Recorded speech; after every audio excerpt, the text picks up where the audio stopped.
Baik, untuk perkembangan berkaitan dengan rombakan Kabinet Kerajaan Perpaduan, kita berlintas langsung dari Putrajaya bersama dengan Fahmi Izzuddin yang telah pun bersedia di sana. Fahmi, apa jadual pergerakan Perdana Menteri Datuk Seri Anwar Ibrahim ketika ini dan juga mungkin boleh kongsikan sedikit berkaitan dengan desas-desus rombakan Kabinet? Ya, baik. Terima kasih Fizi di Pusat Penyedaran Nasihat Bukit Jalil. Sekarang saya berada di Majlis Perhimpunan Warga Kementerian Kewangan MOF di Dewan Utama Kementerian Kewangan Putrajaya. Jika kalau kita tahu jadual Perdana Menteri, semestinya beliau akan menghadiri majlis perhimpunan ini dan selepas daripada itu masih lagi menjadi tanda tanya terutamanya berkenaan dengan rombakan kabinet. Dan pastinya tumpuan hari ini terarah kepada rombakan kabinet yang dijangka bakal berlaku pada hari ini dan menjadikan hari ini sebagai antara hari yang cukup penting dalam lembaran sejarah negara.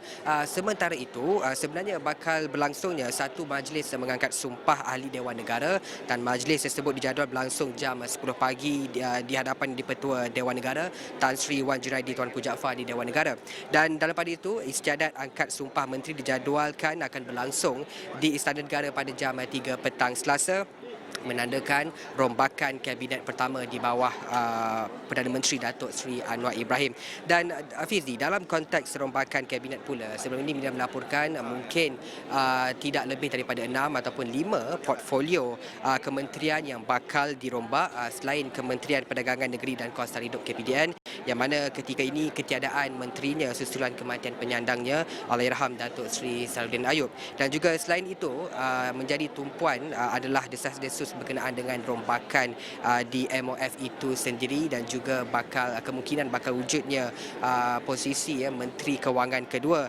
Juga antara perkara yang perlu diberikan perhatian ini kerana MOF dikategorikan sebagai kementerian yang paling kritikal dan jika wujud sebarang rombakan, persoalannya adakah terdapat individu ataupun pelantikan individu yang bukan berlatar belakangkan politik dan juga sebaliknya merupakan profesional yang berpengalaman untuk memegang sebarang portfolio penting dalam MOF. Dan juga dimensi politik Kerajaan Perpaduan itu sendiri seperti apa yang dibawakan pada jam 7.30 pagi tadi.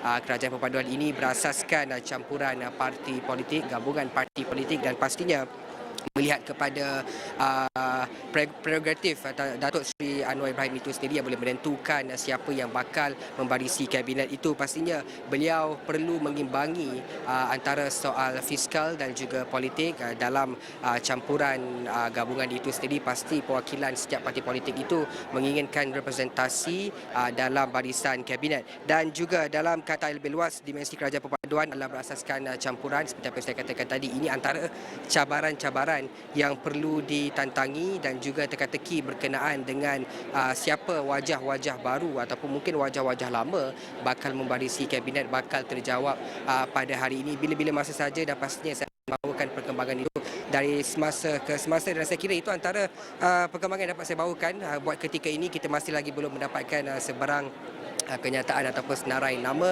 tapi kalau ada terus kekal bersama Esrawani dan itu antara perkembangan yang saya boleh bawakan pada ketika ini. Kembali kepada Hafizi di studio.